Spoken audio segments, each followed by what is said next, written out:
Hey everyone, welcome back to the channel. Hope everybody is doing great. Today I'm going to show you how to make this scene, which involves realistic procedural gold or textures. Before we get started, consider hitting the like button and subscribing. It really helps me keep the videos flowing. All right, let's begin.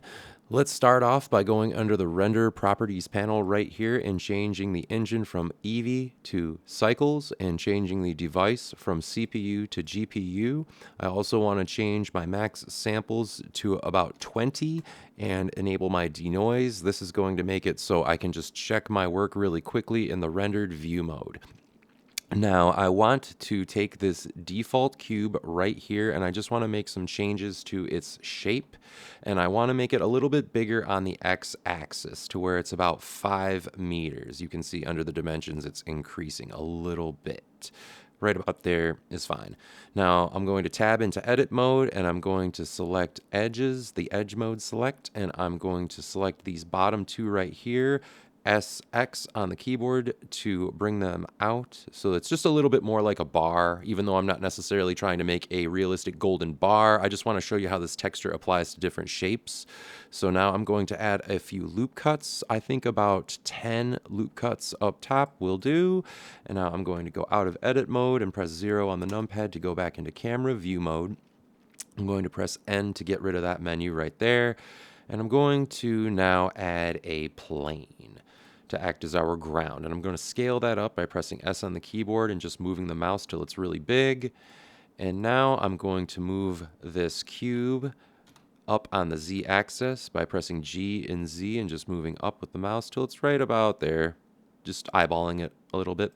And I want this to be closer to the corner, so I'm going to press GY and move it to about there, and GX, move it a little bit more, so it's just completely taken over that corner. That looks good. A little higher up, I can see it's just a little bit. Yeah, there we go. Now I'm going to also add a UV sphere right about there, and I'm going to bring that up on the Z axis, and I want to move it to where it's a little bit closer to the middle of the frame. That's good. And I'm going to pop under this object panel right here and shade smooth, but I'm not going to do this for the cube. I'm going to leave that be. Now at this point, I want to add some modifiers. I'm going to add a subsurf modifier to the UV sphere and the cube. I'm going to increase the levels for the UV sphere to 4 and leave it at Camel Clark. I'm going to do the same thing for the cube, except I'm going to leave it under simple. I'm not going to choose Camel Clark for that one. I'm going to increase the levels to 4. Now, at this point, we're about ready to start texturing. So I'm just going to start off with something simple and just get the floor out of the way. And I want this to be really dark, so I'm just going to make that flat black, and I'm going to decrease the roughness to about 0.08. So it's just not completely shiny, but kind of close. So now I'm going to select the UV sphere, and I'm going to go under the shading panel right here. And I'm going to click New to bring up the Principled BSDF, and I'm going to increase the metallic all the way to 1. And I want to add a gradient texture right here. And what I want to do is I want to add a color ramp. I'm going to connect the factor to the factor and the color to the color. And what I want to do here is I want to take this black color and I want to make it a very vibrant yellow. I'm going to bring it up so the slider is just, you see how it's not completely to the top? This is kind of important. Now you can bring this all the way down here. It's right about there. Now I want to select the white one, the white slider, and I want to make sure that's all the way to the top, and I want to select a yellow color that's just ever so slightly brighter. Not by a lot, just by a little. This is important. Now I want to duplicate this color ramp right here. I'm actually going to bring this slider in a little bit, and I'm going to change this one to right about here. Now I'm going to duplicate this color ramp, holding Shift and pressing D, and now I want to add a noise texture. Now I have the Node Wrangler and add-on enabled. I think you should too. It's really handy. So I'm now just going to hold down Control and press T, and it's going to bring up these two nodes, and I'm going to connect the object to the vector. And I'm going to plug the factor into this particular color ramp right here. Now I'm going to bring these two back, and I want to join them together with a mix color node. right there. And I want to plug this noise texture into this particular one right here. Now, what I'm going to do now is I'm going to add a Fresnel node. So this is going to sort of just change the roughness a little bit. It's going to handle the roughness for us. I think it really adds some nice detail to it. So I'm going to connect the factor to the roughness, and I'm going to change the IOR to about 2.4. And now I'm going to add a bump node. Now, right about here, I'm going to just plug this result right into that, and then the normal into the normal. Yeah, now, not much is happening right now, but we're going to add a displacement node, which is going to bring in a lot more texture.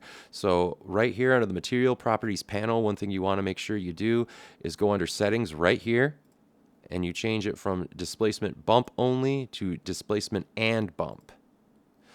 And then when we add our displacement node,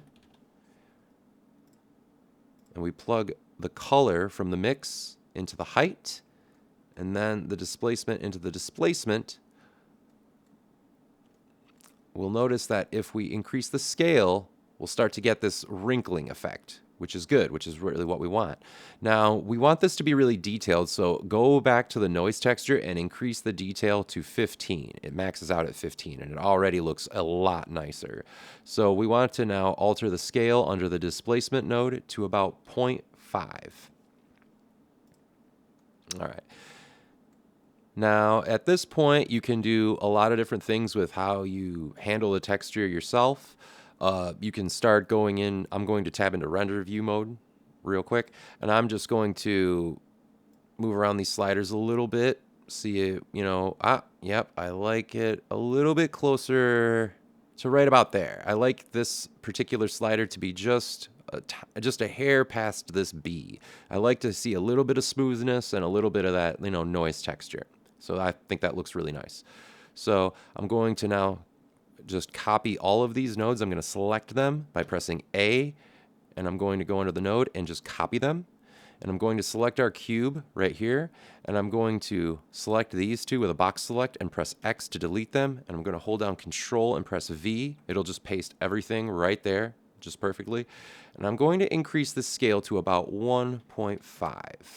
Yeah, that really makes that one pop a lot more. Cool.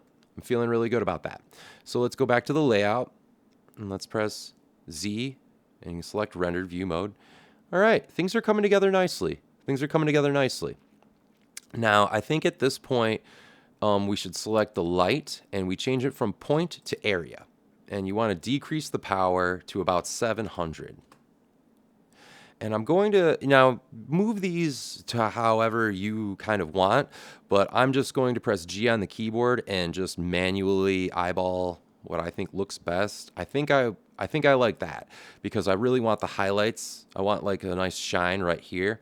Now I'm going to hold down Shift and press D to duplicate that area light, and I'm going to just move it around a little bit until I find an angle that I think is particularly flattering.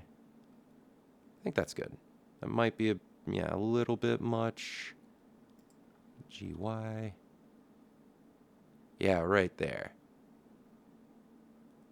I'm liking that. All right, cool. So now what we want to do is we're going to now change this render setting. We just want to change this to 10 really quick because we're going to pop into the compositing area and we're going to do a little bit of work with that just so that way we can, add some finishing touches to it. And we don't want this to be our final render. We'll just take a look and then we'll X out of this. We'll go under the compositing tab, and when you hit use nodes, this big image will come up. Now what you want to do is select view and just decrease the zoom and move it to wherever you want. I like it a little bit off to the side. I don't like it usually that big. Yeah, right about here should do. And I'm going to add a glare node, and I'm going to have that set to bloom. You can just select glare, but you can also just go right here where it's already set to bloom for you. And I'm going to, as you can see right away, it changes the lighting. I'm going to make this a little more subtle. I want this to be about 0.15. That's good. That's good. And I want to change the quality right here to high. Yeah. All right. Now I'm just going to select that node. I'm going to Shift D and duplicate it, and I'm going to have this one set to streaks. And the quality on this one is already set to high, but I want to change the strength to about, I'm thinking 0.35. Yeah, that looks good. That looks good. All right, cool. Now let's do a quick render at around 250 samples just to see how everything looks now. All right, it's done rendering, and I think that looks pretty good. I like the way that the compositing nodes really add a little bit of, finishing touch to it. It looks like gold. So yeah, you're done. So I hope you guys had a good time checking out the video. Leave a comment below on how you felt about the process, and if you learned anything, consider hitting the like button and subscribing. And yeah, go out there, create something awesome out there. Have a good day. Take it easy.